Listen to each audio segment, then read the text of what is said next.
Hi guys, welcome back to my channel. और अगर आप नए हैं तो welcome to my YouTube channel. मैं हूं Nick and you are watching just about perspective. अभी हाल ही में मैंने द नन नाम की एक मूवी देखी और आज मैं आपको उसी के बारे में बताने वाला हूं। और हाँ, इस बात का ध्यान रखिएगा कि इस वीडियो में बहुत सारे स्पॉयलर्स होने वाले हैं। और अगर आपको इस मूवी का एक स्पॉइलर फ्री रिव्यू चाहिए तो आप नीचे दिखाए हुए टाइम स्टैम्प पे जाके मूवी का स्पॉइलर फ्री रिव्यू देख सकते हैं। With that being said, let's roll the intro. देखते हैं जो एबी के एक कमरे की तरफ जा रही होती है। एबी रोमानिया के सैंट कार्टा की एक मॉनेस्ट्री में एक ऐसी जगह है जहाँ पर एक कैसल बना हुआ है और इस कैसल में नन्स रहती है। बट ये कैसल सेकेंड वर्ल्ड वॉर के दौरान की बॉम्बिंग के बीच में डिस्ट्रॉय हो जाता है। खैर, कहानी पे वापस आते हुए, वो जो दो नन्स होती है वो दोनों एक दरवाजे के आगे आकर खड़ी हो जाती है और उस दरवाजे पर लिखा होता है गॉड एंड्स हियर। उन दोनों नन्स के बीच में थोड़ी बहुत बातें होती है जिससे ऐसा लगता है कि उन दोनों के पास वो कमरा खोल के शैतान से लड़ने के अलावा और कोई रास्ता ही नहीं है। अगले ही सीन में हम उन दोनों नन में से एक को उस दरवाजे को खोलकर अंदर जाते हुए देखते हैं और फिर कुछ देर बाद हम उसी नन को खरोचों और खून से लथपथ देखते हैं। वो उस समय बाहर बैठी उस नन को चाबी देती है और बोलती है उसे वो काम करना ही होगा और कोई रास्ता नहीं है। वो दूसरी नन भगवान से पहले माफी मांगती है और फिर खिड़की से कूदकर अपने आप को फांसी लगा लेती है। इस सीन के एंड में हम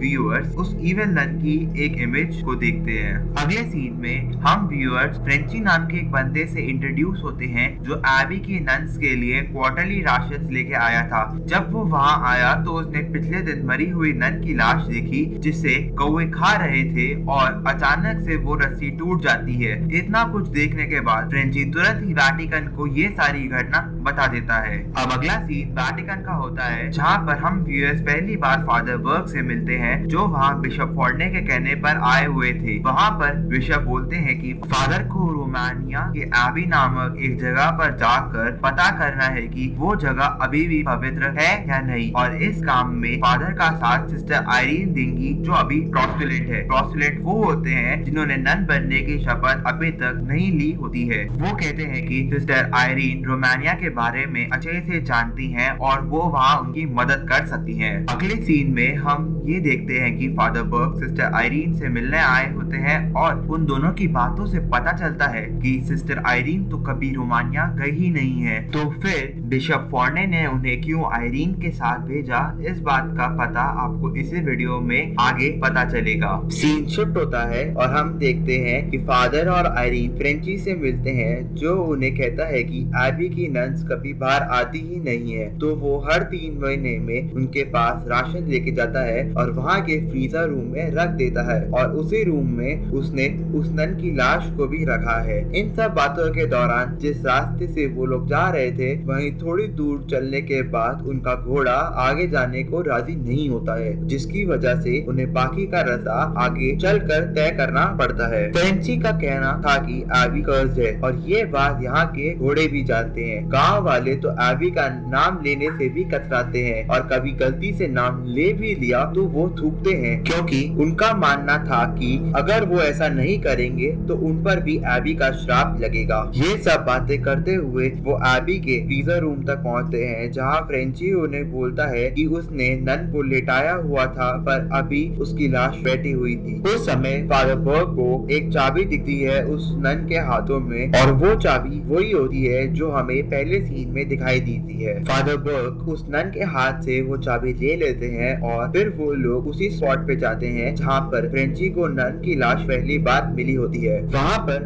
वो लोग एक बहुत ही चौंकाने वाली चीज को नोटिस करते हैं। वहाँ पर उस नन का खून अभी तक सेमी लिक्विड स्टेट में था। ये बात इसलिए अजीब थी क्योंकि नन को मरे हुए लगभग 1 हफ्ता हो गया था और अब तक खून सूखा नहीं था। खैर, इन सब बातों के बाद वो एबी के अंदर जाते हैं और वहाँ उन्हें एक नन मिली है। वो पीछे मुड़ी हुई थी इसलिए उसका चेहरा किसी को दिखाई नहीं देता है। वो कहती है कि वो उन लोगों से कल बात करेगी क्योंकि अभी शाम का समय हो गया है और उन सब नन के मौन वक्त का समय है। वो कहती है कि फादर और सिस्टर सिस्टर एबी के लॉज में रुक सकते हैं और फ्रेंची उन दोनों को 2 दिन के बाद लेने आ सकता है। और हाँ, इस नन की आवाज बहुत भयानक थी। रात होती है और हम लोग फादर और आयरीन को बातें करते हुए सुनते हैं, जहाँ हमें पता चलता है कि बचपन में आयरीन को प्रेमोनिक विजन आते थे और उसका हर विजन एक ही चीज के साथ एंड होता था, जो कि था मदर मेरी रास्ता दिखाएगी। और इसकी वजह से उसके पिता को लगता था कि वो पागल है। तब उसकी मदद के लिए बिशप ऑर्ने आते हैं, जिनको हम लोगों ने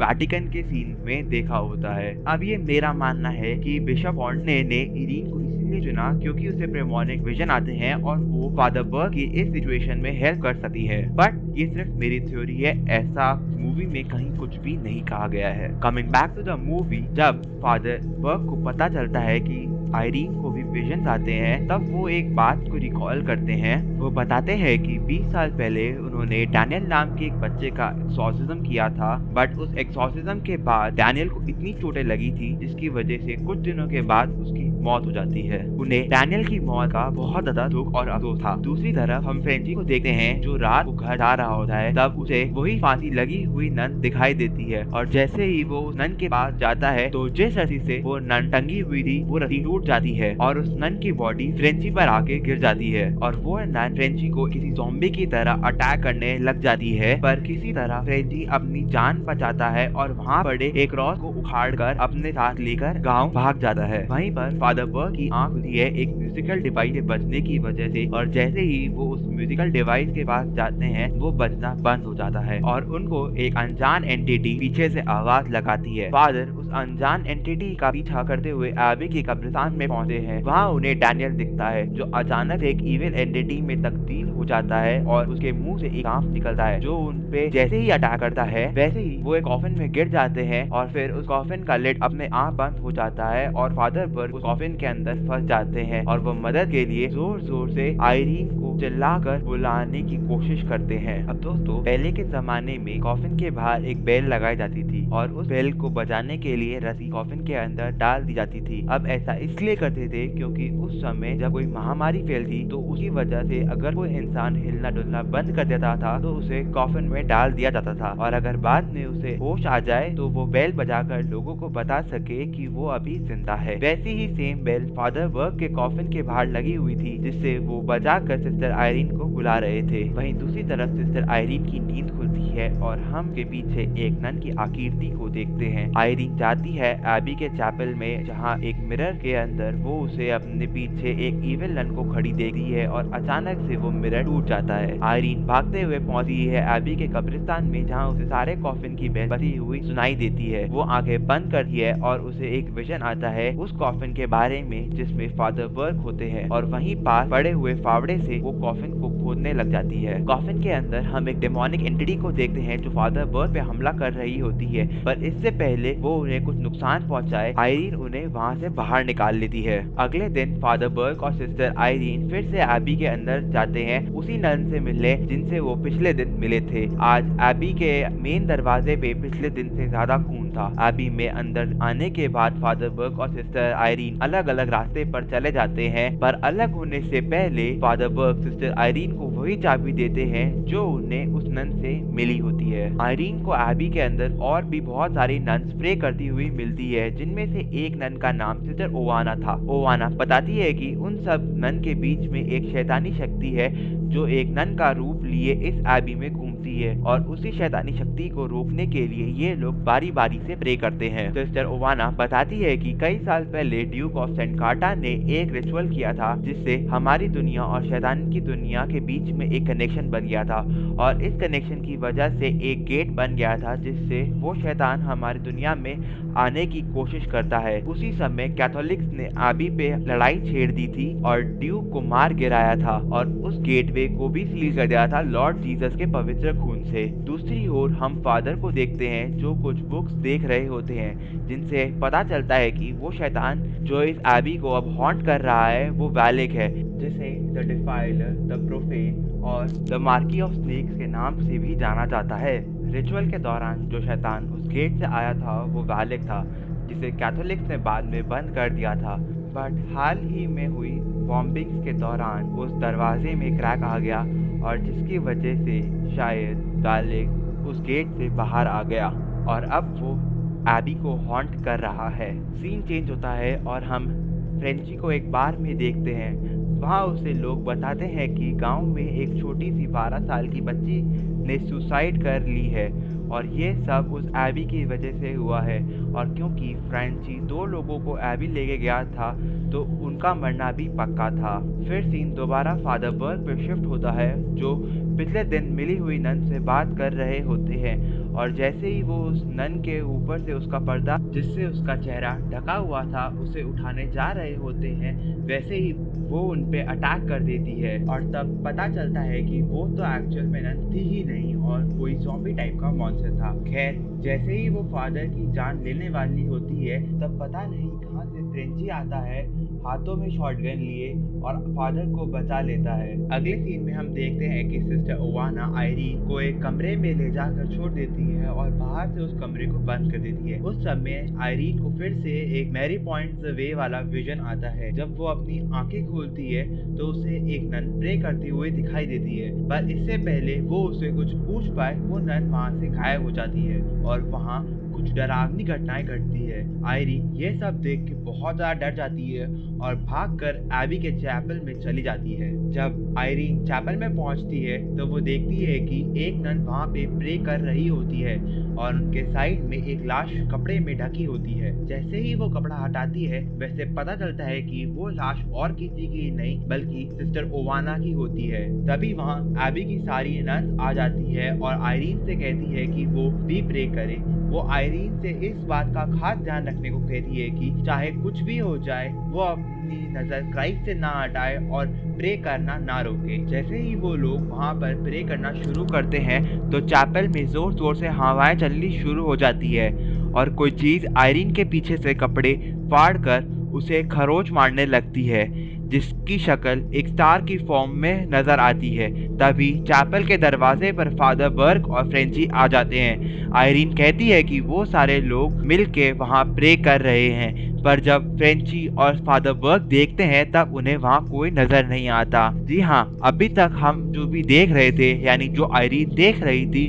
वो और कुछ नहीं वाले का एक छलावा था, यानी एबी की सारी नन्स पहले ही मर चुकी थी। इतना ही नहीं, डीमन वेलाक को एक जिंदा शरीर चाहिए ताकि उससे पोजेस करके वो यहाँ से बाहर निकल सके और इसलिए शुरुआत के सीन में जिस सिस्टर ने अपने आप को फांसी लगाकर अपनी जान दी थी वो सुसाइड नहीं, वो एक कुर्बानी थी ताकि डीमन वेलाक उस शरीर पर काबू ना कर ले। इन शॉर्ट वो एक कावर्डली सुसाइड नहीं थी, वो एक हीरोइक सैक्रिफाइस था। आयरीन फिर से वहाँ चैपल में रखी बॉडी को देखने जाती है, तब वो बॉडी आयरीन पे अटैक कर देती है एज अ ज़ॉम्बी, बट इस बार फादर बर्ग उस ज़ॉम्बी को आग लगा देते हैं और वहाँ फ्रेंची उसे अपनी शॉटगन से गोली मार देता है। इस सीन के बाद आयरीन अपने वाउस लेती है जिससे वो पूरी तरीके से नन बन जाती है। इतना सब कुछ होने के बाद वो तीनों उस पवित्र ऑर्नामेंट को ढूंढने में लग जाते हैं। इसके दौरान सिस्टर आयरीन को मदर मैरी पॉइंट्स वे वाला एक और विजन आता है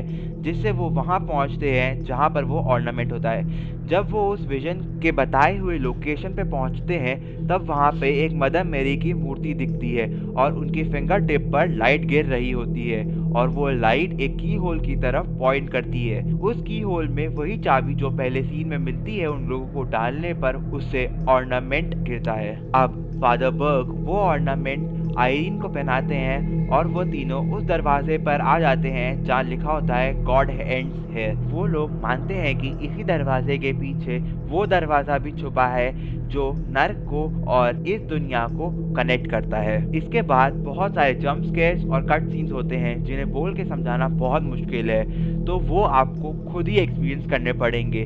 तो मैं आपको खाली स्टोरी बताऊंगा। गेट से एंटर होने के बाद तीनों अलग अलग जाकर उस दरवाजे को खोजने लग जाते हैं। आयरीन एक कैंडल लाइट के पीछे जाते हुए एक रूम में पहुंचती है जहां की जमीन पर एक स्टार बना हुआ होता है। वो स्टार वैसा ही होता है जैसा आयरीन की पीठ पर वैलेक ने पहले बनाया था।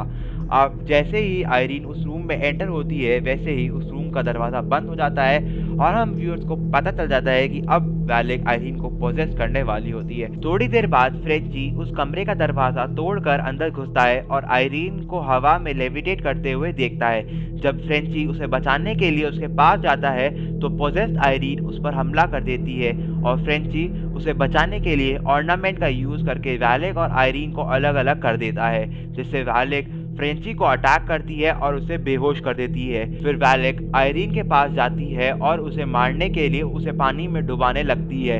इस हाथापाई के बीच में वो ऑर्नामेंट आयरीन के गले से उतर जाता है और वैलेक उसे ले लेती है। पर फिर जब वैलेक उसे ध्यान से देखती है तो उसमें तो क्राइस्ट का खून होता ही नहीं है।